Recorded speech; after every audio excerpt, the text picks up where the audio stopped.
So today we're talking about Peso Pluma, and usually I don't talk about foreign artists, and that includes Canadians and English people, but this fool right here has got over 50 million Spotify plays per month. A little background, he grew up in Guadalajara, started playing guitar and writing music as a teenager. His classmates would actually tease him about his hobby, but in the past couple years, he's been churning out hits, one after the other. This guy is a celebrity, not just in Mexico, but in the US. His last album, which was entirely in Spanish, charted at number 3 in the US.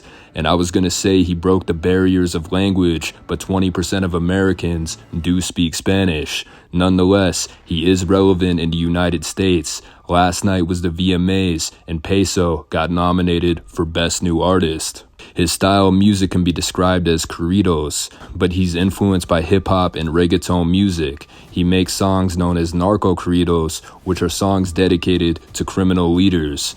If I can compare it to anything in the US, it'd be Rick Ross, because he's not actually a drug dealer or a career criminal, but he raps about that stuff because it's entertaining, similar to a movie. Whoever wrote The Godfather probably wasn't actually a mobster from the 30s. The Cartel of Jalisco has been hanging up narco mantas. I don't know if I'm saying that right, but it translates to narco messages. These messages are usually threats to rivals, police, politicians, and businessmen. Things like, take our bribes or we'll kill you. And these cartels really run the streets because only 7% of murders get solved in Mexico. The government and the police are controlled by gangs, and recently they sent a message to Peso Pluma saying that his narco corridos are disrespectful, and when he plays in Tijuana on the 14th of October, they will kill him. Now let's see what the comments are saying. This guy is saying he should be a man and stand up to the cartels. No one should tell him where he can go and can't go. Other people are referencing Chelino, who is also a Mexican singer that got killed by the cartel, and he made narco corridos too. And while playing the show, someone handed him a note saying he was gonna die. He crumpled it up and threw it. Chelino was last seen being ambushed by these guys in black Suburbans with police ID cards.